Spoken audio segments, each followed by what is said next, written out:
દલીલભાઈ, ખેડૂતોના હિતમાં જે અત્યારે આંદોલન ચાલી રહ્યું છે તેમાં આપણે સરકારનું ધ્યાન રહ્યું છે અને પત્ર લખ્યો છે, શું કહેશો?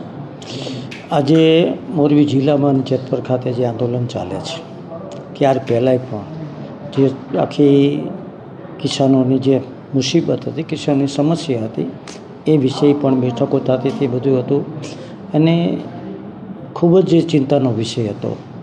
પણ જ્યારે પૂરું ન થયું એટલે કિસાન આંદોલન થયું છે.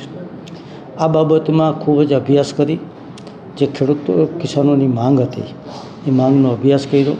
અભ્યાસ કરીને આપણે સરકારને પણ કીધું કે ભાઈ જે અત્યારે કેન્દ્ર સરકારને રાજ્ય સરકારને જે પોલિસી બની રહી છે અને એ ઉપર અત્યારે 2024ની પોલિસી પ્રમાણે આપણે વળતર આપી છે, પણ છેલ્લી પોલિસી આપણી કેન્દ્ર સરકારની 21/3/2025 જો એની અમલવારી થાય તો ખેડૂતોને પૂરતું વળતર મળી શકે એમ છે.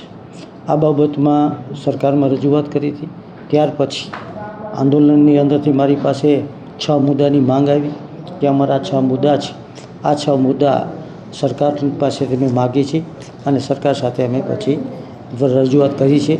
એના પણ મુદ્દા આપણે એને પછી લઈ અને મારા નામ જોગ મેં સરકારને ભારપૂર્વક કીધું કે આ 6 મુદ્દા જે ખેડૂતોના છે, કિસાનોના છે, એકદમ વ્યાજબી છે.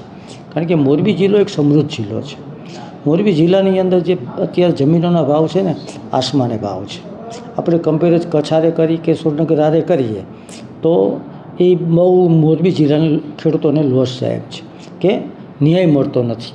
એટલે તમે નવી પોલિસી બનાવો, મોરબી જિલ્લાની જે ભાવ છે જમીનોના એને ધ્યાનમાં રાખીને બનાવો, એને પૂરતું વળતર મળે આ દિશામાં આપણે પોલિસી બનાવી અને આગળ વધવું જોઈએ એવી સરકારમાં રજૂઆત કરી.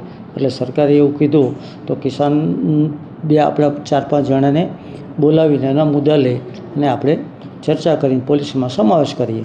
પણ અમારી પાસે જે મુદ્દા કે ભાઈ આંદોલનમાંથી આવ્યા હતા એ અમે સરકારને મોકલી દીધા છે અને 2 દિવસની અંદર નવી પોલિસી બનવાની છે અને ખેડૂતોને સારો ન્યાય મળવાનો છે, એમાં કોઈ શંકાને સ્થાન નથી. દિલુજીભાઈ, ખાસ ઘણા સમયથી આ જે આંદોલન છે તે ચાલી રહ્યું છે.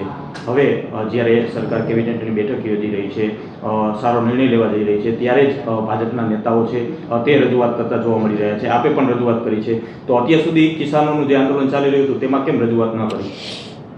ભાઈ, આ રજૂઆત અમે ઘણા સમયથી આ કરી છે.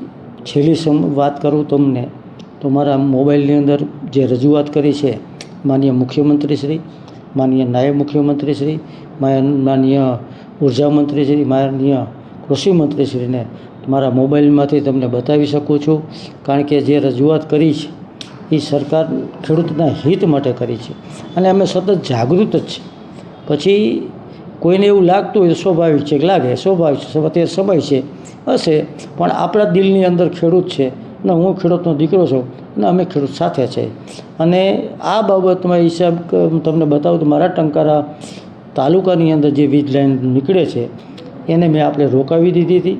પહેલાં તમે વળતર મને નક્કી કરી દો, જે ખેડૂતોને પાકમાં નુકસાની છે એ નક્કી કરી દો અને પછી તમે ખેડૂત સાથે બેસી અને તમે આગળ વધશો એવી મેં સ્પષ્ટપણે કંપનીને કીધું હતું, કલેક્ટરશ્રીને કીધું હતું ને એસપીશ્રીને કીધું હતું અને એ મુદ્દા ઉપર આપણે તેથી સરકારથી રજૂઆત કરી રહ્યા છીએ. દિલુજી, ખાસ ખેડૂતો ઉપર બળ પ્રયોગ કરવામાં આવ્યો હતો અને હજુ ઘણી બધી લાઈનો છે તે આવી રહી છે. આને લઈને તમારું કઈ રીતનું વલણ આગળના દિવસોમાં રહેશે?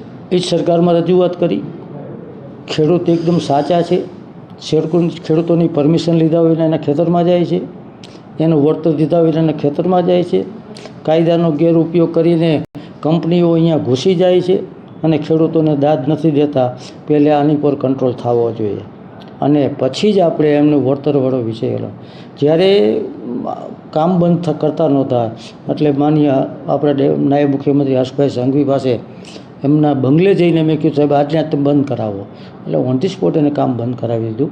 અને પછી જે નવી પોલિસી બનાવવાની છે ખેડૂતના હિતની બનાવવાની છે.